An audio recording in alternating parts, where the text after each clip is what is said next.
여러분들은 한국에 거주하면서 우리 생활 인프라에 대한 점수를 100점 만점에 몇 점이나 주실 수 있으신가요? 아마도 100점 만점을 주는 사람은 많지 않을 거라 예상이 됩니다. 한국인들의 경우 현재에 안주하지 않고 계속해서 미래를 위해 한 걸음씩 나아가려고 하는 성향이 크기 때문이죠.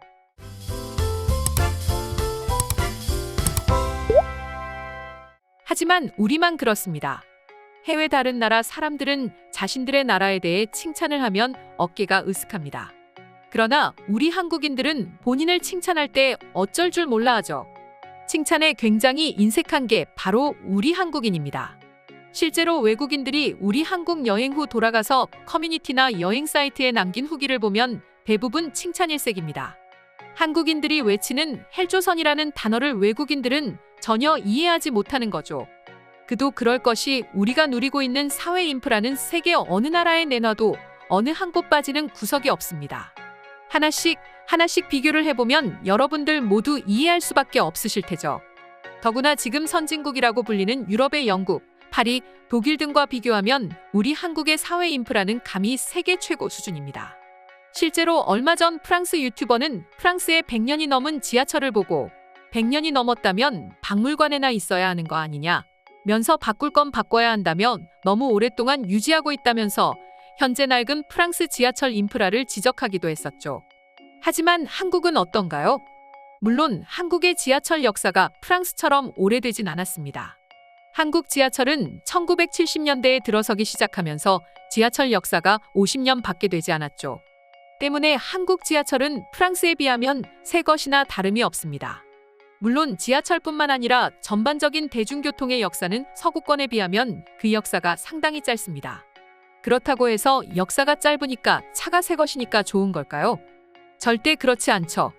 단순히 버스, 지하철, 택시 같은 차량이나 관련 시설이 새 것이기 때문에 좋은 게 아닙니다. 한국은 좋아도 너무 좋다는 겁니다.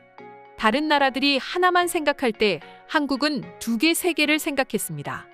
때문에 남들이 가지고 있지 않은 많은 것들을 가지고 있죠. 그렇다 보니 외국인들이 한국에 왔을 때 터무니없는 한국의 각종 시설들을 보고 충격받곤 하는데 그중 하나가 바로 이런 대중교통 시설들입니다. 특히 최근 해외 커뮤니티에는 서울의 버스 정류소 사진이 올라왔는데 이 사진 몇 장이 전 세계 해외 네티즌들을 까무러치게 만들었는데요. 일주일 전 해외 커뮤니티 레딧에는 대한민국의 스마트 버스 정류장 이라는 제목으로 글과 몇 장의 사진이 올라왔습니다. 모든 버스 정류장이 이와 같은 형태를 하고 있지는 않지만 종종 볼 수 있기 때문에 별달리 놀랍거나 하지는 않습니다. 이걸 처음 보신 분이라 할지라도 그다지 크게 놀라거나 하지는 않으실 텐데요. 아무래도 우리 사회는 워낙 빨리 바뀌기 때문에 그냥 이런 것도 생겼구나 하는 정도일 테죠. 하지만 외국인들은 이 사진을 보고 크게 충격받았습니다. 이 사진을 보게 되면 네모난 박스 안에 천장에는 에어컨이 달렸고 앞에는 버스가 언제 오는지를 보여주는 스크린 화면이 있습니다.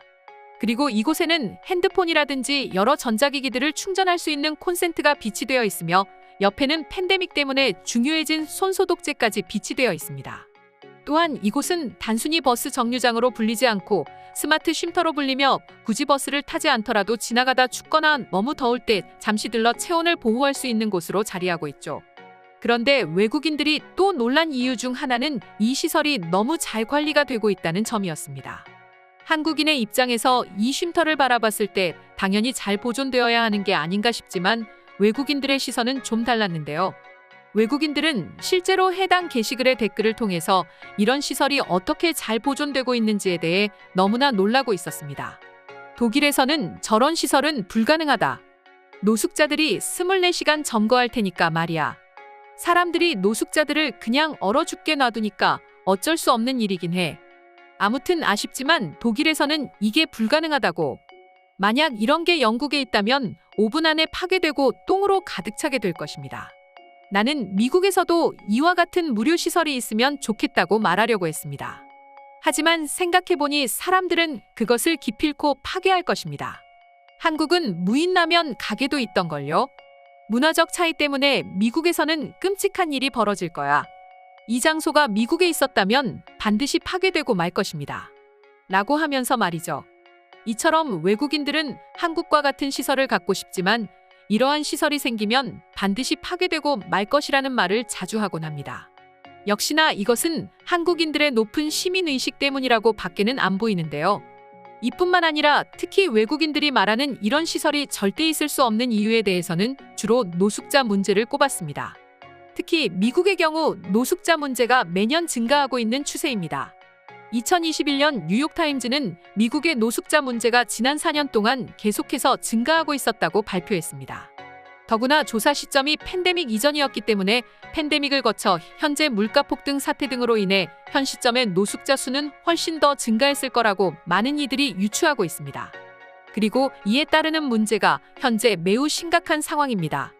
심지어 이 상황이 얼마나 심각하면 지난 몇 년 동안 미국 서부의 주요 도시로 불리는 로스앤젤레스와 샌프란시스코, 시애틀은 비상사태를 선포하기도 했습니다. 이들 도시는 최악의 노숙인 도시라 할 수 있는 뉴욕을 제외했을 때 노숙자 문제가 가장 도드라지고 있는 지역이죠. 또한 넷플릭스에서는 오리지널 단편 다큐멘터리 나의 집은 어디인가를 제작했고 이는 미국의 노숙자 문제를 전 세계에 드러냈습니다. 그리고 해당 게시글을 본 대부분의 외국인들 그중 특히 미국인들은 이런 시설이 미국에 생긴다면 아마도 그런 시설들은 노숙자로 가득해 일반인은 이용도 하지 못할 것이라고 말하면서 그렇기 때문에 애초에 미국에는 이런 시설이 있을 수 없을 것이라고 꼬집어 말하기도 했죠. 그럼 한국은 이러한 노숙 문제가 없는 걸까요? 그건 절대 아닙니다.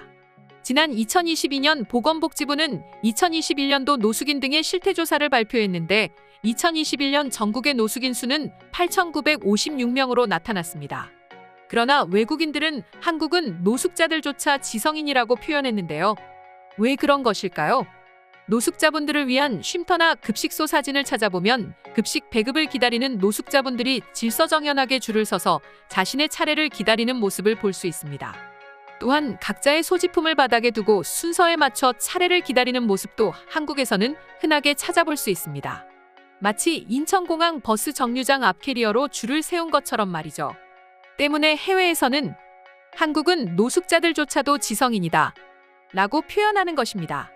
해외였다면 공짜로 급식을 준다 하면 너도 나도 할 것 없이 달려들 테니 말이죠.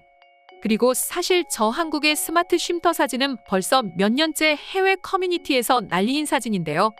그렇다 보니 외국인들은 안 그래도 이렇게 쉼터가 있는 것도 굉장히 놀라운데 벌써 몇 년째 잘 유지되고 있는 모습을 보고는 그렇게 충격받을 수밖에 없는 것이죠. 그럼 지금부터 커뮤니티에 올라온 한국의 스마트 쉼터 사진을 본 해외 네티즌들의 반응 한번 자세히 살펴보도록 하겠습니다. 샌프란시스코나 LA에 이게 있다고 상상을 해봐. 어떨지 뻔히 보이잖아. 우리는 절대 저런 걸 생각조차 할 수 없다고. 아마도 저런 게 생긴다면 저 통유리에는 반드시 뭔가 더러운 게 묻어 있을지 몰라. 심지어 그것은 똥일 수 있다고. 맞아. 그리고 아마도 바닥에는 버려진 온갖 주사기 때문에 많은 사람들이 저곳을 지나치고 싶어 하지 않을 거야. 주변 사람들이 얼마나 힘들어할지 눈에 선하게 보이네. 미국인들은 그냥 짐승이나 다름없는 것 같아. 아마도 저 쉼터가 생긴다면 고작 몇 분 만에 쉼터를 파괴해버리고 말 거야. 우리는 저런 쉼터를 가질 자격이 애초에 없는 거야. 미국 사회는 그 정도로 최악이니까 말이지. 진짜 지금 생각해보면 미국인들은 짐승 그 이상도 또 그 이하도 아닌 것 같아. 누구는 자기를 컨트롤하지도 못하기 때문에 세상에 화가 많이 나 있어. 물론 사람을 짐승에 빗대어 말하기는 좀 그렇지만 어쩔 수 없어. 미국인들은 정말로 그러니까 말이야. 캘리포니아는 노숙자 문제 때문에 저런 버스 정류장을 설치하면 완전 실패하고 말 것입니다. 물론 부자 동네라면 또 모르지. 하지만 그런 곳도 대중교통 시스템은 워낙 형편이 없어서 저런 화려한 시스템은 설치되지 않을 거야. 한국은 노숙 문제라든지 각종 사회 문제를 잘 다루고 있는 것 같아. 그리고 대중교통 시스템도 잘 작동해서 저런 정류장이 있는 거고 말이지. 다른 사람들이 노숙자 문제를 많이 거론하는 것 같은데 한국도 노숙자가 있어. 하지만 미국처럼 심각하지는 않아. 심지어 한국 노숙자들은 질서를 지킨다니까. 난 미국인인데 뉴질랜드, 호주, 영국, 독일, 프랑스, 중국 등을 가보지는 않았어. 근데 그런 나라들이 인구 비율당 미국보다 노숙자가 더 많다고는 생각해보지 않았어. 미국 시골에 살 때는 진짜로 노숙자를 못 봤는데 샌프란시스코나 LA는 진짜 노숙자 천국이나 다름없어. 서양 국가들은 범죄 발생 때문에 의도적으로 웨이팅룸을 만들지 않습니다. 오래된 기차역에는 그런 시설이 아직 남아있지만 보통은 잠겨 있어요. 범죄 때문에 서양에서는 절대로 불가능한 시설입니다. 한국은 매우 문명화되어 있는 곳처럼 보인다. 슬프지만 영국은 인터넷에 빠진 몇몇 미친 사람들 때문에 저런 시설이 있을 수 없어. 저건 미래의 스마트 버스 정류장이야. 내부에는 버스 노선과 도착 시간이 표시되는 스크린도 있고 저기는 버스를 기다리지 않아도 들어가서 쉬어도 될 것 같아. 특히 여름이나 겨울에 말이야. 난 한국에 살고 있는데 저런 시설 내가 사는 곳 근처에 있어. 거기는 혈압 측정기도 있고 버스 도착 시간을 알려주는 스크린도 있어. 여름에는 에어컨도 나오고 겨울에는 히터가 켜진다고 완전 대박이야. 이상으로 오늘의 영상은 마칠 텐데 영상이 유익하셨다면 구독과 좋아요, 알림 설정 한 번씩 부탁드리겠습니다. 다음 영상으로 찾아오겠습니다. 감사합니다.